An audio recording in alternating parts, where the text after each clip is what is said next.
soal ya. Jadi malam ini kita fokus membahas dan membedah soal-soal yang biasanya sering muncul dalam soal literasi bahasa Indonesia, baik dalam SNPDB ataupun dalam seleksi penerimaan siswa yang lainnya ya. Jadi tidak hanya SNPDBC, seleksi kalian di sekolah-sekolah favorit yang lainnya bisa biasanya juga tipe-tipe soalnya mirip-mirip seperti ini.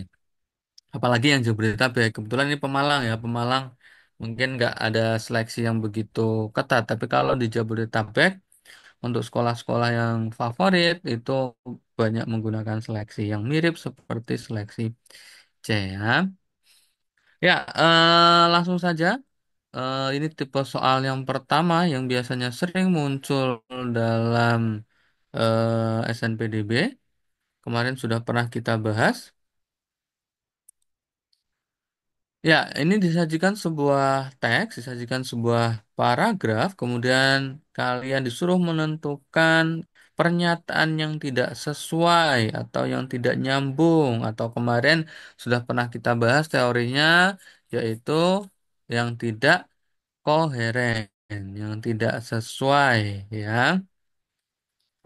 Ya, untuk mempercepat nantinya ketika kalian mengerjakan tipe-tipe soal yang literasi yang panjang-panjang itu, khususnya yang bahasa Indonesia, saya sarankan kalian baca dulu soalnya, kemudian kalian baru menuju titik fokus yang mana yang dituju. Biasanya kalimat nomor berapa, paragraf nomor berapa, ataupun yang lainnya. Itu untuk mempercepat, karena nanti ketika tes kalian tidak hanya dituntut benar, tapi harus dituntut cepat juga, cepat dan tepat. Harapannya seperti itu, karena waktunya sangat terbatas sekali. Nanti untuk TPA, untuk bahasa Indonesia ini masuk ke materi TPA ya. TPA itu ada beberapa sub. Yang pertama bahasa Indonesia, bahasa Inggris, kemudian ada penalaran matematika, kemudian ada penalaran keislaman, kemudian moderasi. Nah, itu biasanya sub-sub TPA ya, tes potensi akademik. Ya. Tuh, jadi bahasa Indonesia paling sekitar 10 soal tok, jadi tidak terlalu banyak, tapi harapannya 10 soal itu ya kalau bisa benar semua, biar nantinya kalau yang matematikanya kurang baik atau yang bahasa Inggrisnya kurang baik, bisa ditutup oleh nilai yang bahasa Indonesia, karena harusnya bisa semua ya. Ya, kemarin sudah pernah kita bahas penanda kohesi itu ada berapa? Masih ingat penanda kohesi?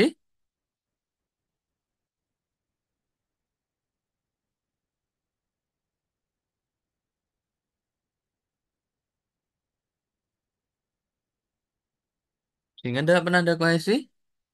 Ada berapa penanda kohesi?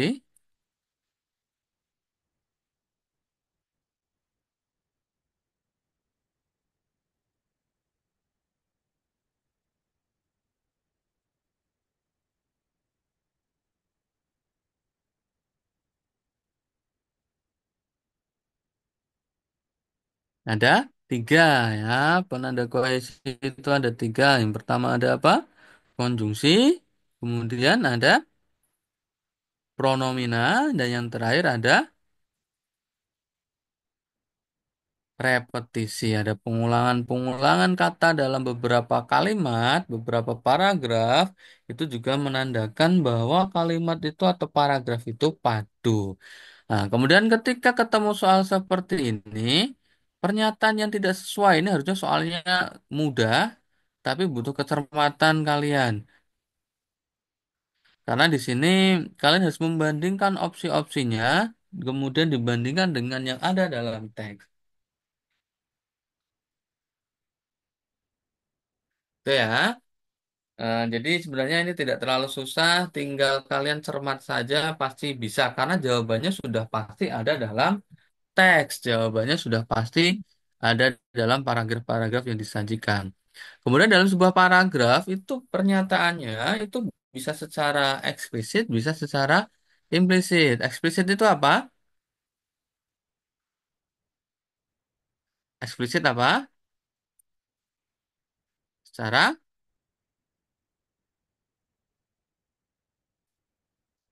Eksplisit secara langsung ya. Jadi disampaikan oleh penulis langsung di situ. Kalau implisit secara tidak langsung. Eksplisit itu tersurat, implisit itu tersirat ya.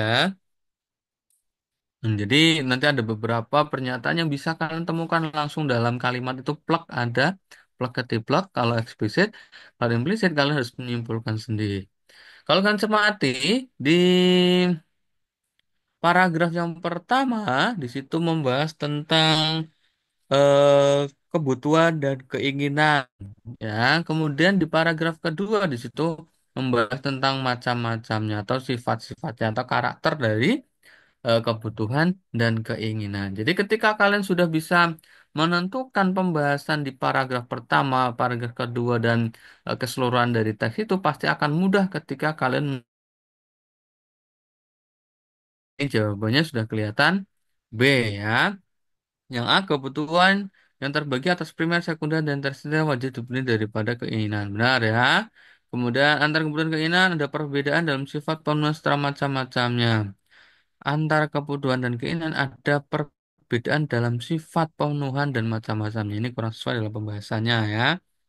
C, D, dan E itu nantinya sesuai kalau kalian bandingkan di sini. Ya, nggak usah khawatir nanti ketika soal SNPDBIC itu untuk tingkatan SMP biasanya hanya ada 4 opsi tok. A, B, C, dan D tidak sampai E. Jadi pengecohnya itu lebih sedikit nantinya. Karena biasanya kendala di bahasa Indonesia itu kalau biasanya banyak yang terkecoh oleh jawaban-jawaban yang mirip-mirip. Gitu ya. Suara saya terdengar? Cek, cek. Dengar. Ya, sip. Lanjut ya. Ya, masih di teks yang sama, tapi soal yang berbeda. Di sini ada konjungsi yang digunakan secara tidak tepat. Ya, jadi konjungsi pun penggunaannya harus sesuai ya. Kalau tidak sesuai nantinya akan menjadikan kalimat itu tidak efektif. Nah, kalimat itu sulit dipahami, bahkan nanti akan memberikan makna yang berbeda dari kalimat yang dituju itu. Tidak sesuai harapan dari penulisnya. Ya, kalau kalian cermati di situ konjungsi yang tidak tepat kemarin kita sudah bahas jenis-jenis konjungsi. Ada konjungsi koordinatif, ada subordinatif, dan ada konjungsi korelatif. Apa itu Korelatif. konjungsi korelatif itu? Korelatif yang ya. Jadi konjungsi korelatif itu yang berpasangan. Jadi konjungsinya dalam sebuah kalimat itu ada 2 konjungsi di awal atau di tengah atau dan di akhir. Itu ya. Pokoknya dalam sebuah kalimat atau antar klausa itu nantinya mempunyai pasangan dari konjungsi. Dan ketika pasangannya tidak sesuai, otomatis salah. Ya, sekalian sambil cermati dulu teksnya. 1,5 menit ya.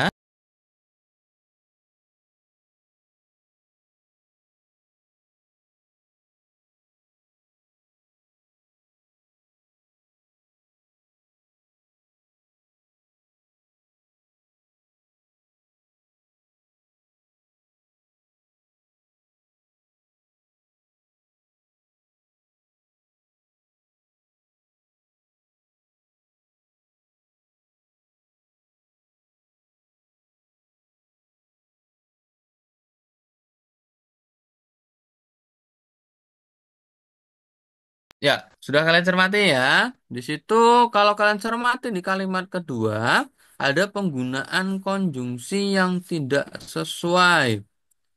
Nah, di kalimat kedua itu ada menggunakan konjungsi tetapi. Tetapi itu nanti bisa mempunyai makna yang berbeda bergantung dari konteksnya. Ya, kalau tetapi itu masih masuk kategori konjungsi koordinatif, koordinatif itu untuk kalimat majemuk setara ya. Ini kalau kalian cermati di nomor 1, di poin 1 ini konjungsi koordinatif, tapi nah, ini konjungsi tetap tapi itu untuk majemuk setara antara klausa yang pertama dengan klausa yang kedua itu klausa yang pertama dan kedua itu eh, berkaitan ya atau setara, tidak saling mempengaruhi. Kemudian beda lagi ketika diganti akan tetapi. Akan tetapi itu masuk konjungsi antara kalimat dan nantinya akan berbeda juga konteksnya ya. Kalau kalian cermati di poin 3 ini ada konjungsi antar kalimat, letaknya di awal ya. Konjungsi antar kalimat itu letaknya di awal kalimat yang nantinya bisa menghubungkan kalimat satu dengan kalimat yang lainnya, antara paragraf satu dengan paragraf yang lainnya. Kalau koordinatif tetapi ini intra kalimat dalam sebuah kalimat ya. Kalau ini antar kalimat ya kan tetapi ya itu ya, nggak ada masalah ya. Nah, ini sebenarnya soalnya tidak terlalu susah, tapi pengecohnya banyak dan membutuhkan waktu yang lumayan banyak, menyita waktu. Tidak terlalu susah sebenarnya ya. Yang harus kalian perhatikan terkait konjungsi ini yang saya cetak merah ini ada jenis, fungsi, dan makna. Atau perlu dan tidaknya konjungsi itu. Kadang konjungsi itu tidak diperlukan dalam sebuah kalimat. Ya, jadi ketika mendapatkan konjungsi malah menjadi kalimat itu rancu atau kalimat itu sulit dipahami. Ya. Nih, jenisnya kalian harus tahu jenis-jenisnya, fungsi-fungsinya, kemudian maknanya. Fungsi ini yang menyatakan sebab, menyatakan akibat, menyatakan tujuan, waktu. Kemudian maknanya apa? Misalnya maknanya pertentangan, maknanya cara, maknanya dan seterusnya. Banyak. Ini harus kalian benar-benar pahami. Ini tidak terlalu susah. Tapi kalian harus cermat ya. Harusnya soal seperti ini harus kalian kerjakan kurang dari 1 menit. Dan maksimal nanti dalam tes SNPDB maksimal satu soal itu harus kalian kerjakan 2 menit maksimal. Kalau bisa kurang, lebih cepat lebih baik. Jangan sampai satu soal itu kalian kerjakan lebih dari 2 menit. Pasti akan ada soal yang tidak dikerjakan kalau kalian mengerjakannya 2 menit 2 menit. Apalagi bahasa Indonesia dan bahasa Inggris itu biasanya teksnya panjang. Apalagi matematika biasanya banyak hitung-hitungan. Jadi kalian harus benar-benar manajemen waktunya bagus ya. Banyak siswa-siswa yang cerdas, siswa-siswa yang pandai, tapi manajemen waktunya jelek, akhirnya tidak semua soal bisa diselesaikan. Ya, lanjut ya. Ini nggak ada terlalu susah. Yang penting kalian pahami jenisnya, fungsinya, dan makna dari konjungsi. Lanjut. Ya, soal yang ketiga masih teks yang sama ya. Biasanya kalau dalam soal bahasa Indonesia, baik SNPDB ataupun yang lainnya, soalnya itu biasanya satu teks digunakan untuk 2 sampai 3 soal. Jadi sebenarnya kalian ketika memahami teks itu dengan baik bisa untuk beberapa soal untuk mempercepat ya. Dalam ujian nasional kalian sempat mengalami ujian nasional enggak ya? Kalian generasi yang tidak mengalami ujian nasional ya. Saya termasuk salah satu penulis soal ujian nasional dulu. Nah, dulu aturannya juga masih seperti itu. Ada sampai 4 paragraf itu untuk 2 sampai 3 soal. Tuh ya, jadi kalau kalian benar-benar fokus, cermat, bisa dengan cepat mengerjakan soal-soal bahasa Indonesia. Karena biasanya soalnya pada bacaan di atas, kata yang digunakan pada konteks yang salah. Ya, kata yang digugakan pada konteks yang salah. Jadi ada sebuah kata yang tidak sesuai penggunaannya dalam sebuah kalimat. Maknanya akan berbeda dengan kata yang lainnya.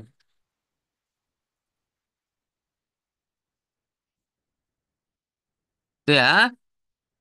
Kalian cermati dulu ini keterangannya.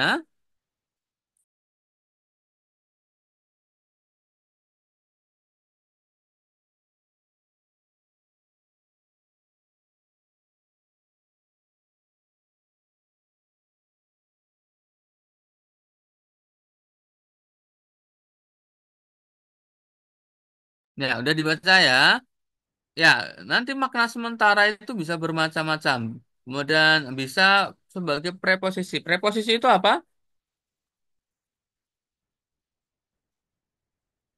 Kata depan, ya. Preposisi itu kata depan. Contohnya lain misalnya di, ke, dari itu termasuk preposisi. Nah, nanti bisa bermakna selama, selagi. Nah, sementara menunggu kedatangan ayah, ibu merenda taplak meja. Nah, ini sementara dalam konteks kalimat yang ini, yang hijau ini, yang saya panahi ini bermakna preposisi. Preposisi itu apa? Kata depan. Ya. Kemudian sementara dalam konteks kalimat yang lain bisa bermakna beberapa lama. Tapi tinggal di rumah ini untuk sementara saja. Jadi konteks sementara itu bermakna nomina. Nomina itu apa? Kata benda. Nah, beberapa lama. Jadi kami tinggal di rumah ini untuk sementara saja. Ini menanya sementara itu bermakna beberapa lama dalam konteks nomina.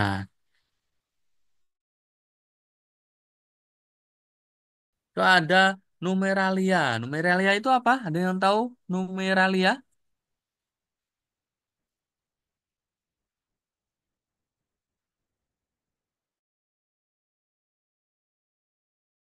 Kata bilangan, ya. Ini beberapa atau di antaranya contoh kalimatnya sementara pedagang besar terlibat dalam perkara penyelundupan barang terlarang. Sementara beberapa. Jadi sementara ini bisa bermakna preposisi, nomina maupun numeralia. Kembali ke soal. Kalian cermati soal kalimat nomor 10. Ya. Ya. Kalau kalian cermati nomor 10 ini, kira-kira sementara yang dalam nomor 10 ini bermakna apa? Preposisi, nomina, atau numeralia?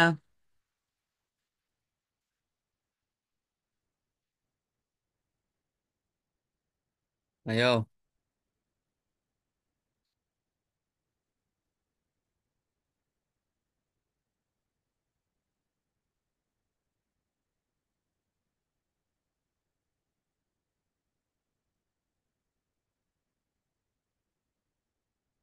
ayo apa itu? Konteks yang sesuai yang mana?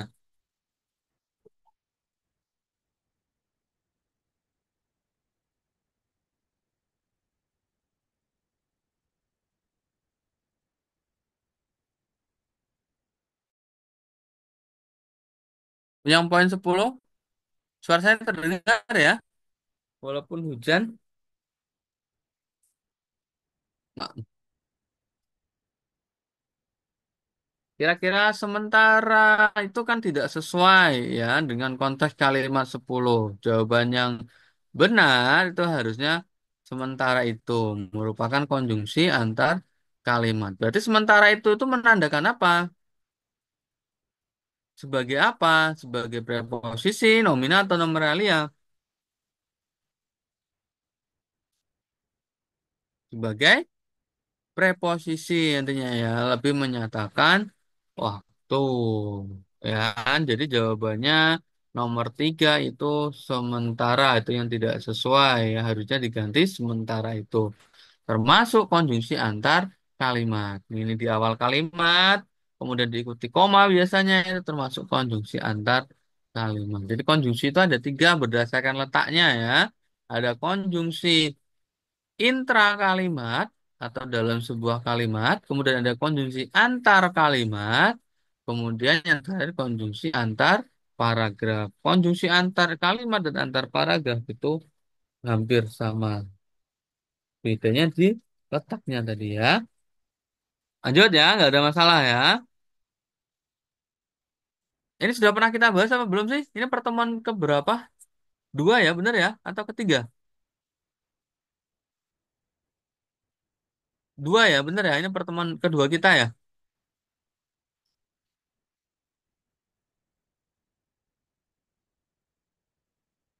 Ya, lanjut ya. Kembali ke soal di sini nomor 4. Nah, ini masih sama teksnya. Kata yang ditulis secara salah pada bacaan di atas terdapat pada kalimat nomor berapa? Ini jawabannya nomor 4. Kalian cermati kalimat nomor 4. Namun, kadangkala orang lebih mendahulukan keinginan daripada kebutuhan.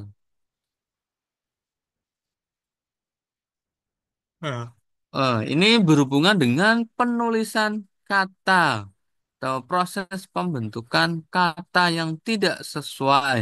Ya, proses pembentukan kata itu ilmunya apa namanya? Morfologi, ya, morfem. Ya, ini pembentukan kata yang tidak sesuai yaitu kata kadangkala, ya. Kadangkala harusnya penulisannya dipisah. Jawabannya D. Ada beberapa kata yang nantinya penulisannya digabung ataupun dipisah. Biasanya orang menyebutnya, kemarin sudah pernah kita membahas tentang frasa ya. Sudah pernah harusnya, sudah pernah membahas tentang frasa, kemudian klausa, kemudian eh, morfem, fonem, dan lain sebagainya. Harusnya sudah pernah. Nah, kemudian ini termasuk kata majemuk. Ya, frasa dan kata majemuk itu mirip. Ya, mirip sekali antara frasa dan kata majemuk. Secara fungsinya pun sama, menduduki salah satu atau satu struktur dalam sebuah kalimat. Jadi S saja, P saja, O saja, pelengkap saja, atau K saja. Ini ya, yang harus kalian perhatikan ini dari segi penulisan. Contohnya lain misalnya kerjasama. Ini ada kata kerjasama. Nah, ketika mendapatkan awalan ber, tetap dipisah. Tapi ketika mendapatkan awalan dan akhiran, nanti misalnya ini ada tanda tangan. Ini kan dari kata tanda dan tangan. Kemudian ada mendapatkan akhiran i, tanda tangani. Nah, ini tetap dipisah. Tapi ketika mendapatkan awalan dan akhiran, menandatangani itu penulisannya digabung. Itu ya. Jadi ketika ada dua kata atau ada kata majemuk yang mendapatkan awalan saja, itu penulisannya dipisah. Kalau mendapatkan akhiran saja, penulisannya juga dipisah. Tapi kalau mendapatkan awalan dan akhiran, itu penulisannya harus digabung.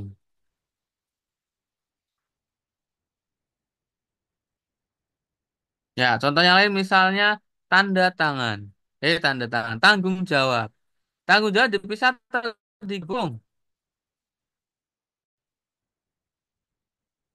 Cek, cek. Tanggung jawab dipisah atau digabung? Halo, halo.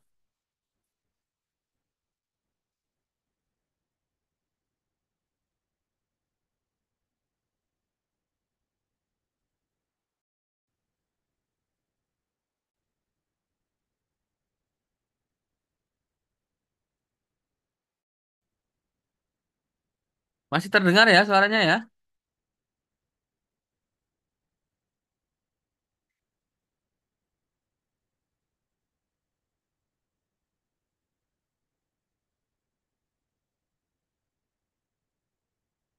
Ya, penulisan tanda tangan tadi kan sudah tanggung jawab. Kira-kira penulisan tanggung jawab ini banyak yang salah. Dipisah atau digabung tanggung jawab? Bisa Ya, dipisah. Kalau bertanggung jawab, bisa atau gabung? gabung, Bertanggung jawab, dipisah atau digabung? gabung, Gabung atau dipisah? hmm, Bertanggung jawab.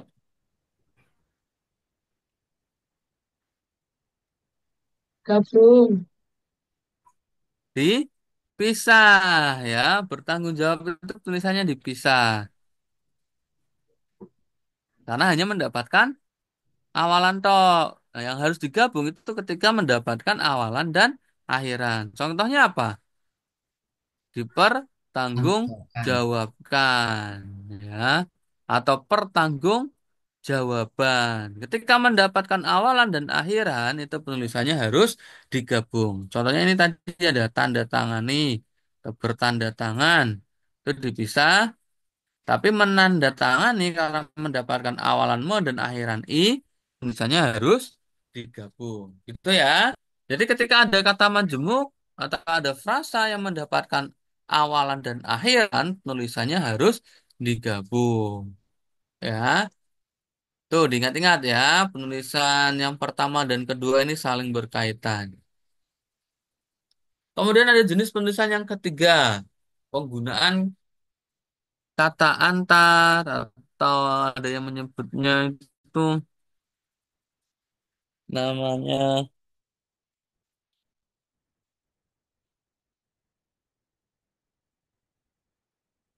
hmm, apa ya, antar itu lebih ke ada antar, anti, eksa, non, pasca, itu namanya istilahnya itu saya lupa. Partikel ya.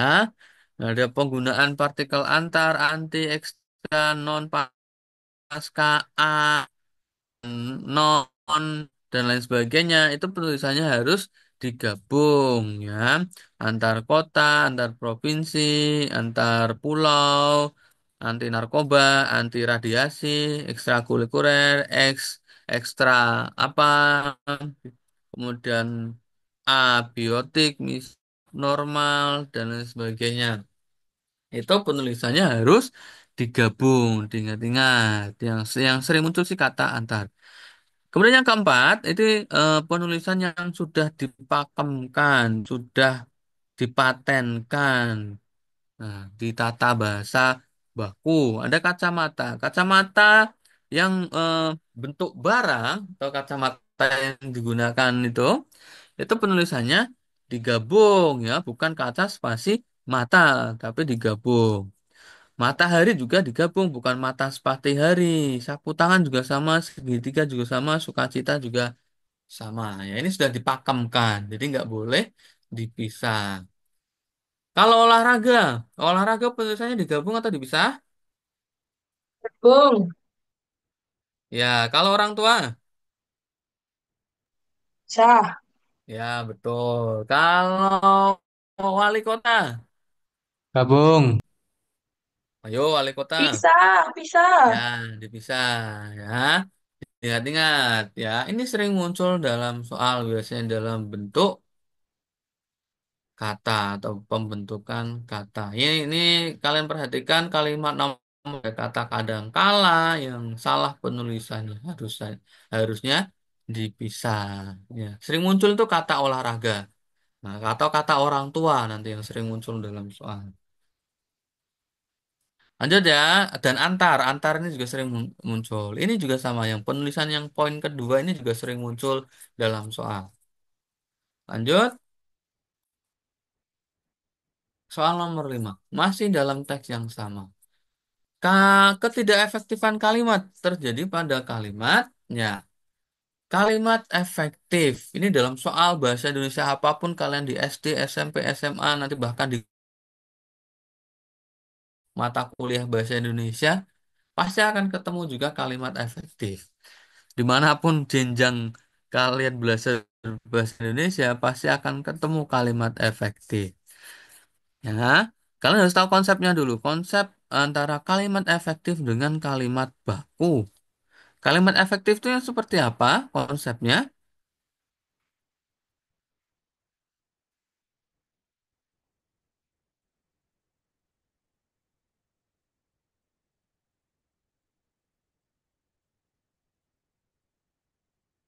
Ayo,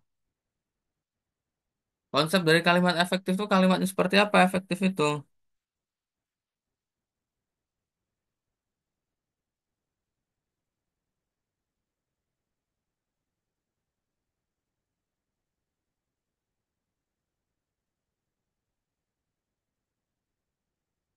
Apa? Konsep dari kalimat efektif? Kalimat efektif itu yang seperti apa?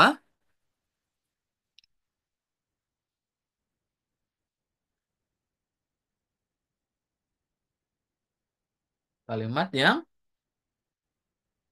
mudah dipahami.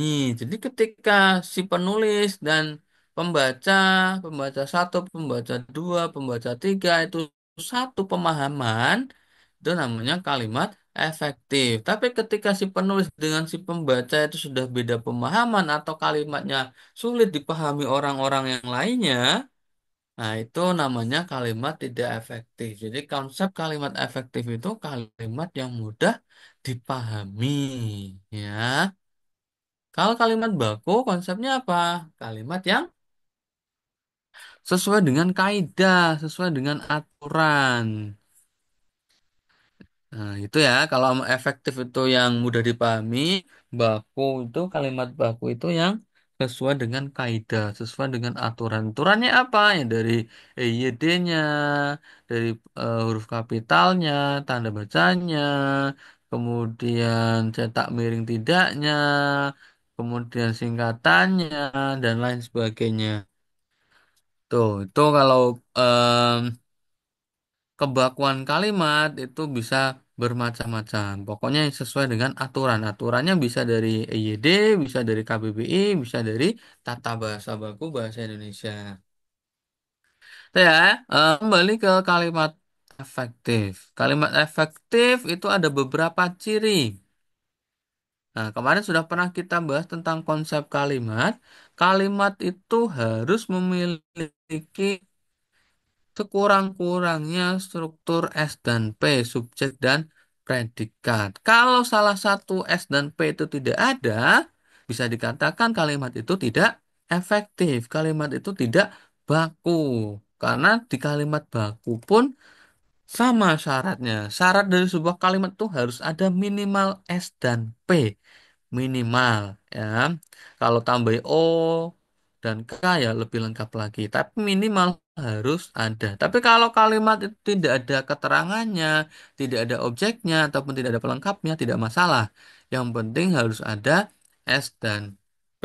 Atau S dan P-nya itu jelas. Itu ya. Kemudian yang kedua, kata yang tepat dan hemat. Ya, atau kalau dalam bahasa sastra atau dalam ajas, itu menggunakan apa? Pleonasme. Jadi bahasa-bahasa yang tidak hemat, tetap berlebihan, ya. Contohnya, misalnya yang sering kalian mungkin sering dapatkan, contohnya misalnya kejamakan, jamak yang diulang lagi. Misalnya ada kata para siswa-siswi. Siswa-siswi sudah jamak, jadi nggak usah diberi para. Kemudian contoh yang lain misalnya sangat cantik sekali. Sudah ada sangat yang nggak usah diberi sekali. Itu namanya pleonasme atau tidak hemat. Atau contoh yang lain misalnya eh,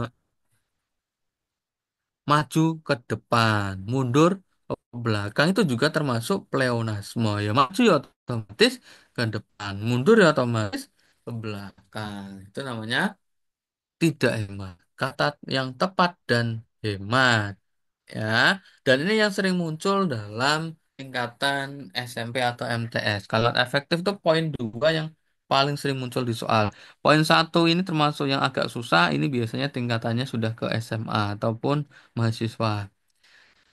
Tuh ya, yang poin satu. Tapi kalian harus tahu ya, karena nantinya subjeknya itu bisa beberapa kata atau berupa frasa yang panjang, atau bisa juga subjeknya itu berupa kata majemuk yang panjang, bisa juga seperti itu.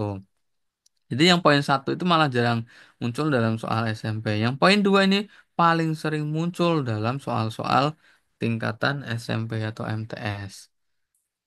Itu ya. Kemudian yang ketiga unsur fungsionalnya yang padu. Unsur fungsional yang padu dalam hari ini dari segi khususnya dari segi strukturnya, ya. Kejelasan subjeknya, kejelasan predikatnya.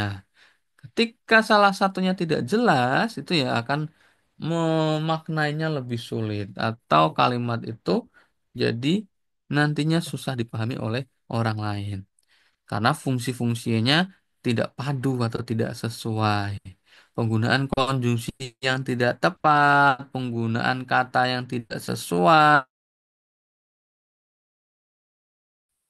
Kemudian yang keempat, isi atau penalaran yang tidak logis. Ini juga di soal-soal tingkat SMP 2 dan 4 ini ya. Kalau satu dan 3 biasanya jarang. Kalau 2 dan 4 ini pasti muncul di tingkatan SMP yang berhubungan dengan kalimat efektif atau tidak efektif. Yang penara yang logis dalam hal ini maksudnya ya masuk akal kalimatnya itu. Misalnya kalian mungkin sering di stasiun atau di masjid atau di rest area atau di public area itu ada beberapa tulisan yang harusnya tidak logis. Contohnya misalnya dilarang merokok di sini. Itu tidak logis. Kenapa dilarang merokok di sini itu tidak logis?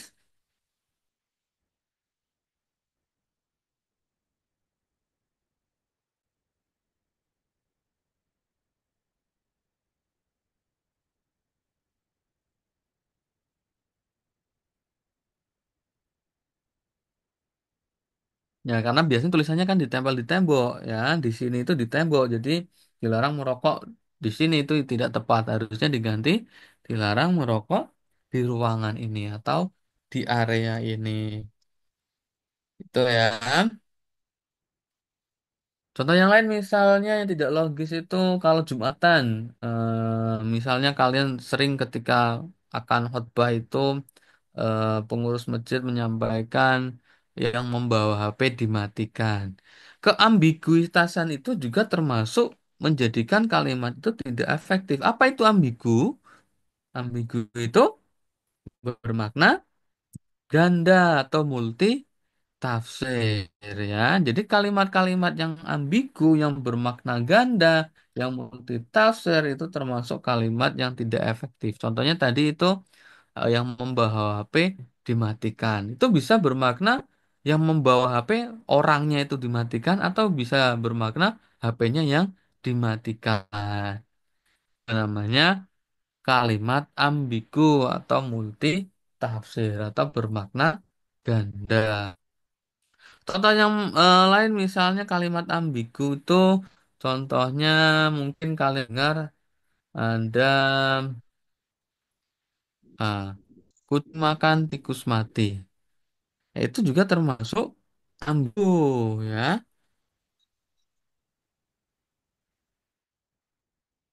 Kucing makan tikus mati. Bisa bermakna apa saja itu kucing makan tikus mati?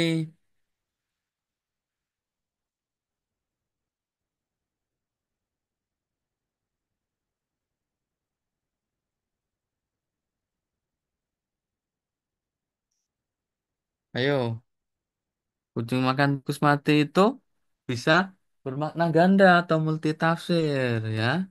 Bisa bermakna kucingnya yang mati, bisa bermakna tikusnya yang mati. Kucing makan, tikus mati. Atau bisa bermakna kucing makan tikus mati. Jadi bisa bermakna kucingnya yang mati, bisa bermakna tikusnya yang mati. Atau ada kalimat misalnya buku sejarah baru. Nah, bukunya yang baru atau sejarahnya yang baru. Jadi kalimat yang multitafsir itu atau ambigu termasuk kalimat yang tidak efektif. Kembali ke soal nomor 5. Kalian cermati kalimat nomor 8. Kebutuhan primer wajib untuk dipenuhi seperti kebutuhan makan, rumah, pakaian, dan lain-lain. Jadi karena sudah ada di sini penyebutan atau perincian ya, dan lain-lainnya nggak usah harusnya. Atau salah satunya saja bisa sepertinya yang dihilangkan atau dan lain-lainnya di dalam konteks kalimat ini itu semakna. Contoh yang lain misalnya sangat dan sekali, sangat pandai sekali. Sangat dan sekali itu mempunyai makna yang sama dalam konteks kalimat itu, saling menggantikan. Jadi pilih salah satu saja. Itu ya, jadi diingat-ingat yang poin satu dan 4 ini paling sering muncul dalam soal yang berhubungan kalimat efektif dan kalimat tidak efektif. Ada ditanyakan sebelum dilanjut? Dadah ya, ini kayaknya nggak selesai sampai 22 slide. Nanti bisa kalian baca sendiri, saya share materinya. Kita secukupnya dulu ya. Ini sudah saya coret-coret, tinggal kalian baca sendiri, insya Allah bisa. Ya, kemudian ini ada soal yang ketiga. Nah, ini tentang perbaikan teks atau perbaikan kalimat. Ya, kalian cermati kalimat nomor berapa ini? Nomor 6 ya. Teks 2 kalimat nomor 6. Di situ ada kata conference ya. Conference itu harus diubah atau salah nulisannya. Kenapa conference salah? Karena itu masih bahasa asing atau bahasa Inggris. Ketika ada sebuah kalimat bahasa Indonesia di sisi bahasa asing atau bahasa daerah, penulisannya harus dicetak miring ya. Atau kalau zaman dulu sih ketika tulis tangan itu di garis bawah ya. Garis bawah dalam tulisan tangan itu menandai cetak miring, sama dengan cetak miring ya. Jadi diingat-ingat ketika ada kalimat bahasa Indonesia disisipi bahasa asing atau bahasa daerah misalnya ya ojo atau misalnya nesu misalnya itu kan bahasa daerah ya bahasa Jawa ya. Ah, atau teteh misalnya kalau bahasa Sunda atau simbok misalnya ataupun yang lainnya itu ketika bahasa daerah disisipkan dalam sebuah kalimat bahasa Indonesia harus dicetak miring. Ini jawabannya nomor 6 C ya. Yang salah karena nggak cetak miring, yang B benar, yang C benar, yang D itu salah ya. Ini C-nya kapital, yang E juga sudah salah ya, karena belum diserap.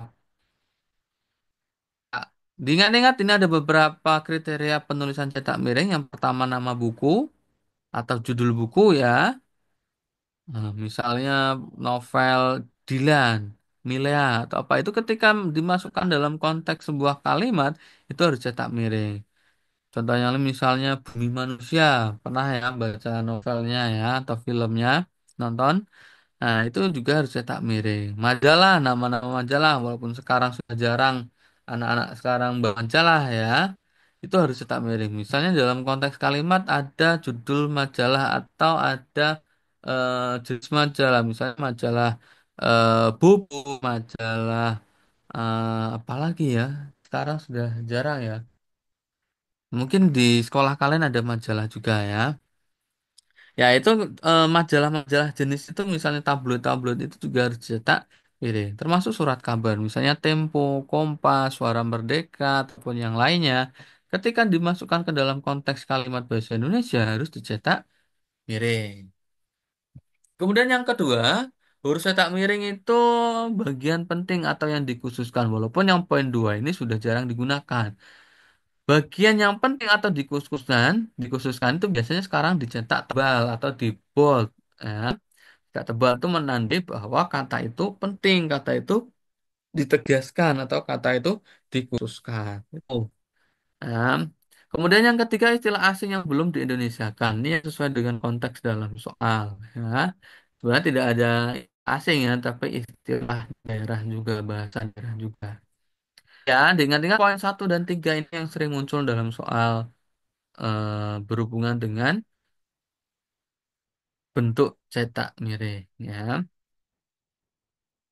Tapi biasanya jebakannya itu bukan istilah asing tapi nama daerah asing. Misalnya di situ ada Washington. Washington itu kan nama daerah. Ya, itu yang dicetak miring. Nah, istilah-istilah asing baru yang dicetak miring. Misalnya ada istilah-istilah yang kira-kira itu bukan nama, bukan sebuah hal yang lain atau kata-kata yang lain itu tidak cetak miring. Nah, nama orang itu juga tidak dicetak miring. Ya, nama lokasi, nama instansi itu juga tidak dicetak miring walaupun menggunakan bahasa asing atau bahasa daerah. Lanjut ya, nomor 7.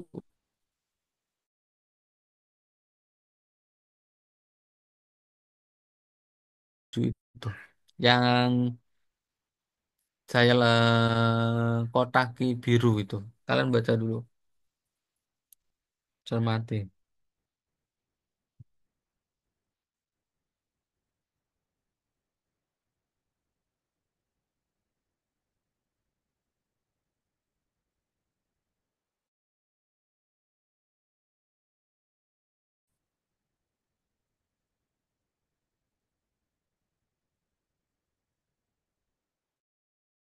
Nah, ini kalian harus cermat dalam penyusunan struktur kalimatnya, dalam menganalisis SPOK-nya ya.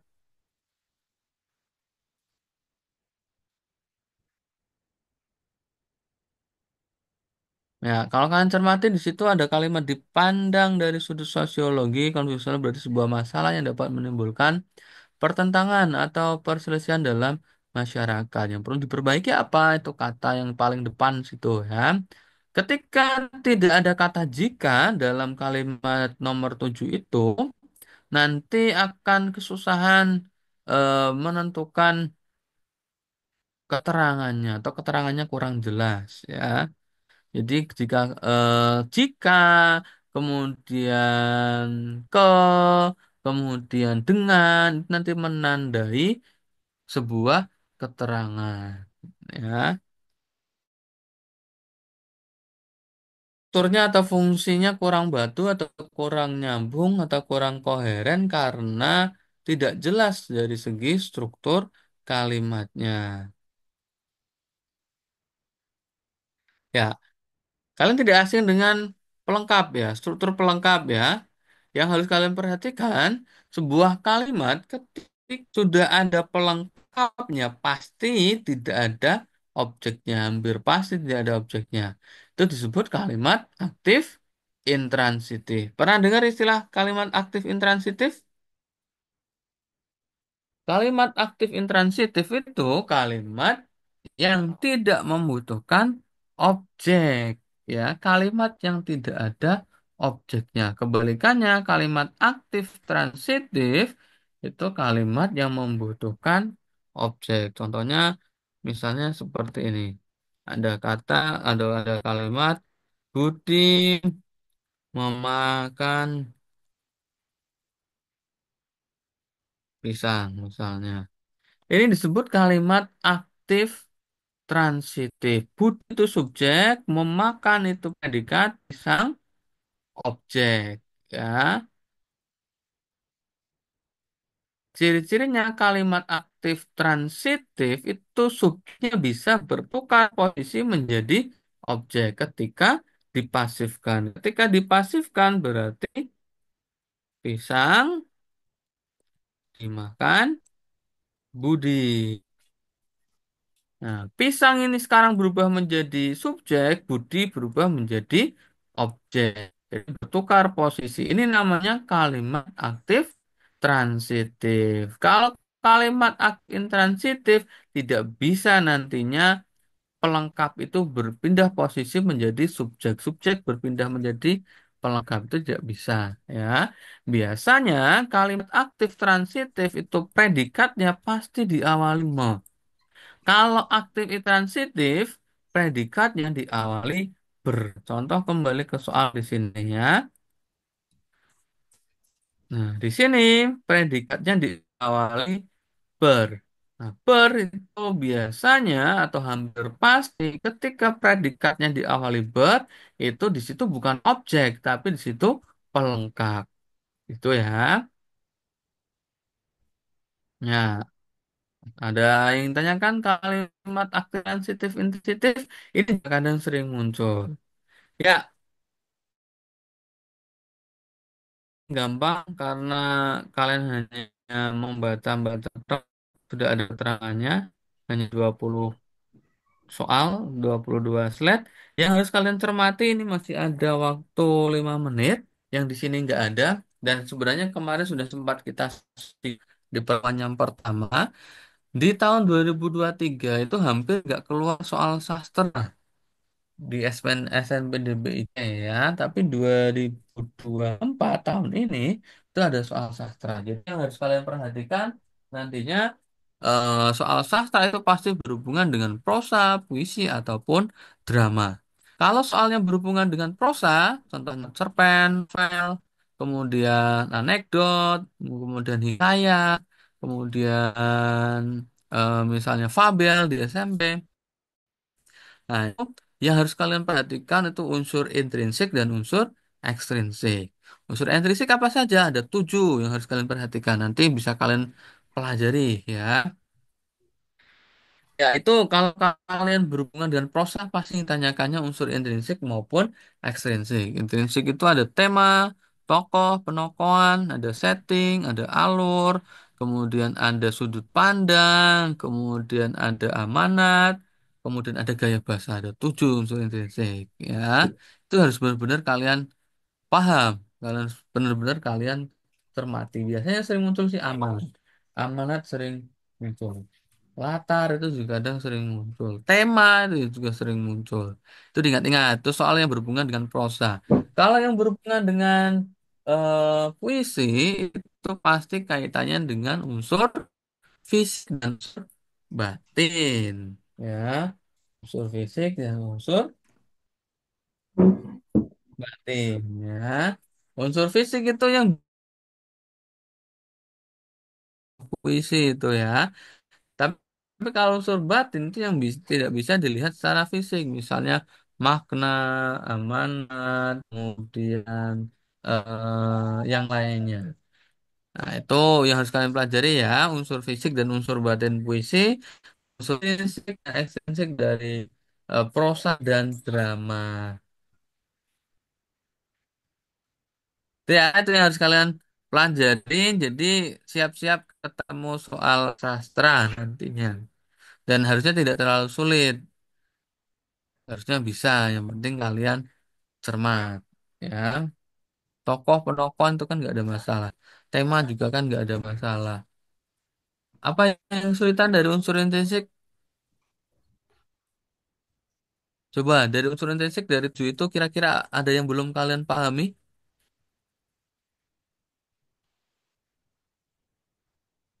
Ini nggak ada di PowerPoint. Ini lebih ke teks semua, teks non sastra semua.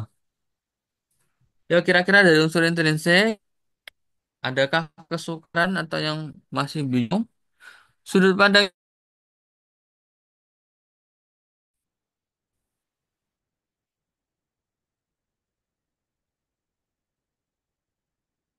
sudut pandang itu apa? Posisi pengarang dalam cerita ya. Kalau pengarangnya terlibat langsung atau terjun langsung dalam cerita, berarti menggunakan sudut pandang keakuan atau sudut pandang orang pertama. Tapi kalau pengarangnya hanya sebagai pengamat yang terjun langsung itu bukan dia, itu menggunakan sudut pandang orang ketiga. Misalnya dia, ia, mereka atau nama tokoh ya.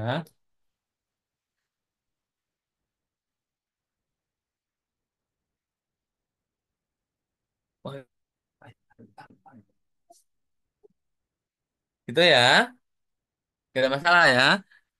Tema itu pokok pembahasan. Tema itu ada dua ya. Tingkat-tingkat tema umum dan tema khusus. Tema umum itu yang lebih luas cakupannya. Misalnya ada tema percintaan, tema pendidikan, tema sosial, budaya, agama. Khususnya apa? Misalnya percintaan, misalnya kasih sayang ibu ke anak, misalnya em, keutamaan ibadah, puasa misalnya. Nah, itu namanya tema khusus ya. Jadi tema itu ada dua, tema umum dan tema khusus, diingat-ingat ya. Apalagi gaya bahasa nggak ada masalah ya.